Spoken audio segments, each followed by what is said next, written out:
आपल्या संत महात्म्यांनी किंवा थोर कवी कवयित्रींनी आजवर ज्या काही कविता लिहून ठेवल्या आहेत किंवा जे साहित्य लिहून ठेवलं आहे ते निव्वळ आपल्यावर संस्कार करण्यासाठी लिहिलंय असं माझं खूप प्रामाणिक आणि निर्मळ मत होत चाललंय. याचं कारण मी सांगते. मी नुकतंच बोरकर यांचं एक खूप छान पुस्तक वाचलं आणि पाठोपाठ त्यांच्या खूप कविताही वाचल्या. आज आपण जी कविता पाहणार आहोत ती त्यांनी 1947 साली लिहिली होती. पण आजच्या काळात सुद्धा ती खूप रेलेव्हंट वाटते. कवितेचं नाव आहे जीवन त्यांना कळले हो. बोरकर हे खरं तर खूप अध्यात्माविषयी लिहिणारे कवी होते किंवा खूप डीप थॉट्सवरती विचार करणारे त्याविषयी लिहिणारे कवी होते. त्यांच्या प्रत्येक कवितेमधून आपल्याला काही ना काही शिकायला मिळतं किंवा काही ना काही बोध असणाऱ्या त्या कविता आहेत. या कवितेचा मी पटकन आजच्या काळाशी संदर्भ लावून देण्याचा प्रयत्न करते. तुम्ही सगळ्यांनी एक्झिस्टेन्शियल क्रायसिसबद्दल ऐकलंच असेल.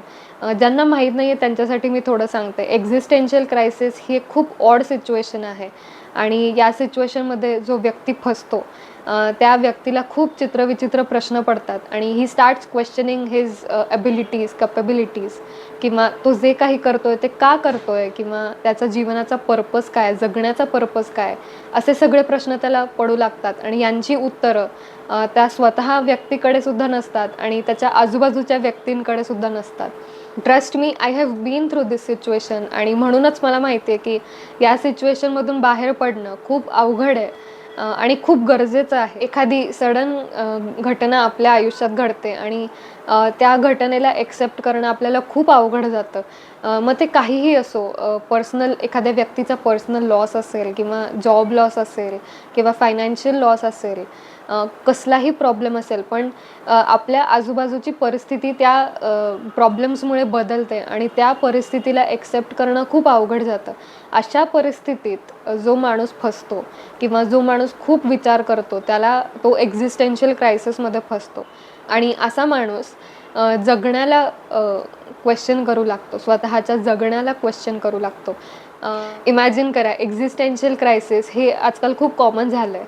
पण हा प्रॉब्लेम जेव्हा एक्झिस्टन्समध्ये सुद्धा नव्हता तेव्हा बोरकरांनी या प्रॉब्लेमवरती तोडगा लिहून ठेवला आहे आणि तो तोडगा म्हणजेच आजची आपली कविता आहे. कवितेचं नाव आहे जीवन त्यांना कळले हो. अगदीच 18-20 ओळींची ही कविता आहे, पण प्रत्येक ओळीमध्ये एक वेगळा थॉट आहे आणि प्रत्येक ओळीमध्ये या प्रॉब्लेमवरचं एक वेगळं सोल्युशन आहे. कवितेचं नाव आहे जीवन त्यांना कळले हो. मी पण ज्यांचे पक्व फळापरी सहजपणाने गळले हो. मी पण ज्यांचे पक्व फळापरी सहजपणाने गळले हो. जळापरी मन निर्मळ ज्यांचे गेले तेथे मिळले हो. चराचराचे होऊन जीवन स्नेहा समपाजळले हो. सिंधू समहृदयात जयांच्या रस सगळे आकळले हो. आपत्काली अनदीनांवर घन होऊन जे वळले हो. दुरित जयांच्या दर्शन मात्रे मोहित होऊन जळले हो. पुण्य जयांच्या उजवाडाने फुलले अनपरिमळले हो. आत्मदळाने नक्षत्रांचे वैभव ज्यांनी तुळिले हो.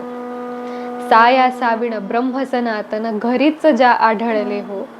उरीच ज्या आढळले हो. जीवन त्यांना कळले हो. कसल्याही प्रकारचा अहमपणा एखाद्या माणसामध्ये असू नये किंवा आजूबाजूच्या व्यक्तींमध्ये मिसळण्याची त्या व्यक्तीची क्षमता असावी, इच्छा असावी. आपले प्रॉब्लेम्स त्या व्यक्तीने शेअर करावेत आणि मदत मागायला, मुळात खूप मेन मुद्दा आहे हा, मदत मागायला लाजू नये.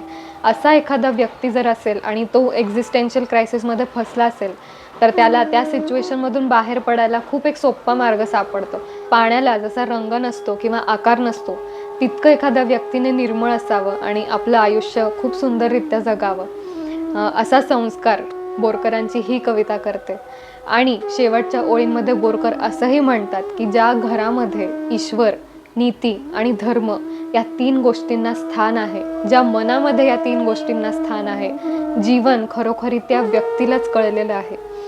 तर तुम्हाला ही कविता कशी वाटली हे तुम्ही नक्की कळवा. आजचा विषय कसा वाटला मुळात ते कळवा.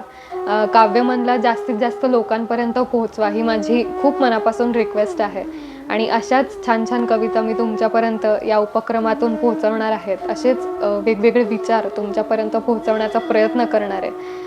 तुम्हाला हा व्हिडिओ आवडला असेल तर लाईक करा, चॅनलला सबस्क्राईब करायला विसरू नका आणि जास्तीत जास्त लोकांपर्यंत हा व्हिडिओ शेअर करा, हे विचार शेअर करा आणि काव्यमनच्या पुढच्या व्हिडिओची नक्की वाट पहा.